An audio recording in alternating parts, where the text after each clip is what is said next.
lugares a gente faz a eleição do regime de bens. Nesses lugares a gente pode pactuar os regimes de bens, os bens que já existem, incluindo ou excluindo determinadas disciplinas para que as pessoas tenham ou não tenham efeitos daquilo que é do passado. Isso vale muito para as pessoas em segundas núpcias. Pessoas em segundas núpcias estão escaldadas, né? E aí tem o medo daquela água fria.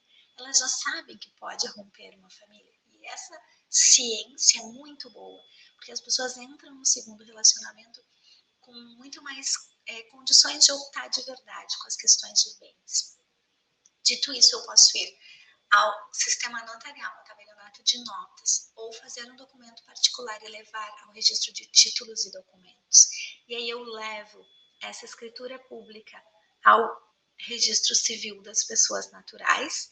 E se eu fiz no títulos e documentos, eu vou ir direto no registro civil e vou declarar que existe uma pactuação, que essa pactuação está em tal lugar e, eventualmente, o sistema registral vai ter feito lá a central de informações atualizadas, já vai estar tudo certo, já vai estar tudo funcionando. E aí eu vou ter os meus efeitos. Então, assim, eu tenho dois jeitos de fazer. Ou eu vou fazer por escritura pública, ou eu vou fazer mediante a declaração perante o registrador civil. Porque o registro civil é o responsável por gerar alterações ali de estado civil, e tudo indica que logo teremos uma alteração na legislação, na lei dos registros civis, para incluir mais um estado civil, que é o estado civil de convivente, que hoje não existe no país, mas que estamos aí mais um tempo para a gente ficar totalmente atualizado. Dito isso, gente, outra coisa que a gente pode fazer para a gente retomar essa questão da união estável é a alteração do regime de bens também no registro civil das pessoas naturais. Então, eu pego a união estável que tem um determinado regime e eu, por vontade desses nubentes, faço a alteração desse regime que eventualmente foi optado anteriormente. E se as pessoas não optaram nada, Simone, mas agora querem optar, podem fazer. Até o momento da opção vai ser comunhão parcial de bens. A partir do momento dessa opção, a gente vai ter um novo regime. Simone, mas eu vi uma notícia que agora o STJ está admitindo efeito retroativo da mudança do regime de bens. Devagar, alto lá. Mais uma situação da gente estar atualizado aqui, né? O STJ, gente, não admitiu o efeito retroativo. Como assim? Eu vi várias pessoas na internet falando que sim. Não. O que o STJ disse, né, o que está nessa decisão, é a autorização para utilização do regime da comunhão universal de bens. Então, o que o STJ disse foi assim: ok, queridos, vocês viveram até agora em comunhão parcial, até este momento, e a partir daqui, vocês estão vivendo em comunhão universal. E é o efeito da comunhão universal que vai gerar essa sensação de retroatividade. Mas veja, não é o STJ que diz que pode ter efeito retroativo, é o regime de bens que impacta nos bens havidos antes da alteração. Ficou claro isso, gente? Eu sei que eu estou trazendo um monte de novidades aqui, mas enfim, era a minha promessa, eu tenho que cumprir, né? E afinal de contas, a nossa meta é advogar de forma leve e 3 vezes mais lucrativa. Né? Se não for isso, aí nem precisa ficar nesse perfil aqui.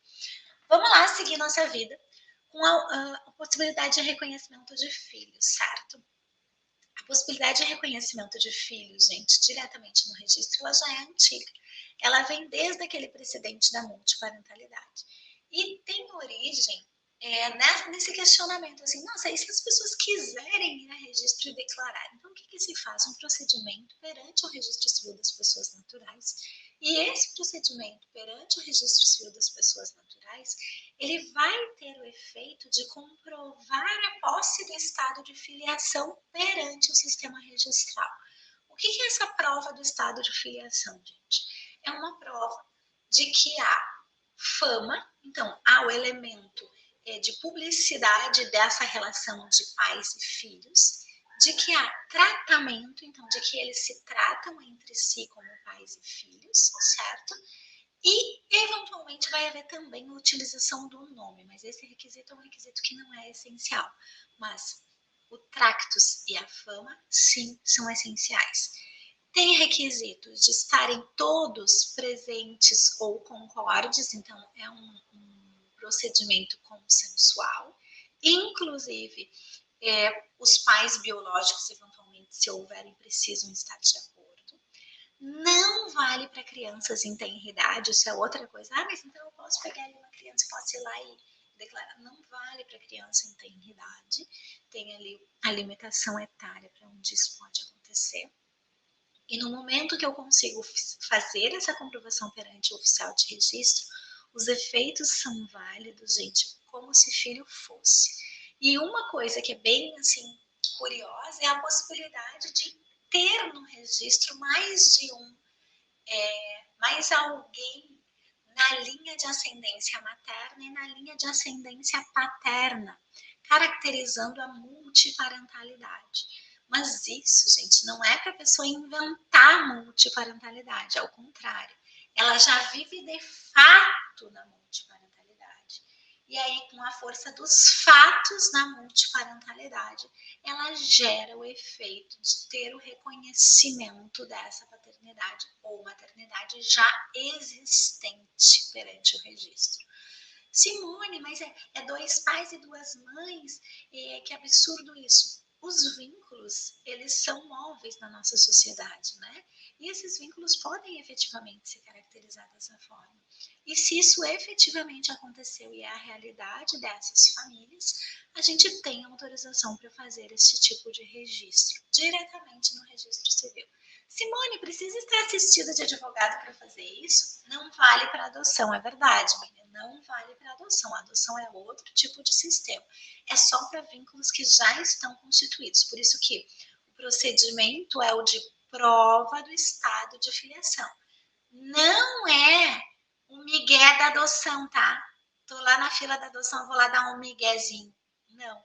Inclusive, os migués, desculpa falar dessa forma, mas eles são tratados muito duramente pela vara da infância. A justiça tem tirado as crianças que têm tido essa tentativa e tem colocado as crianças em situação de abrigamento novamente. Então, muito cuidado com isso. Não vale para adoção, é para posse do estado de filiação. Coisas distintas, institutos totalmente diferentes. Simone, mas pode ir lá sem advogado? Claro que pode.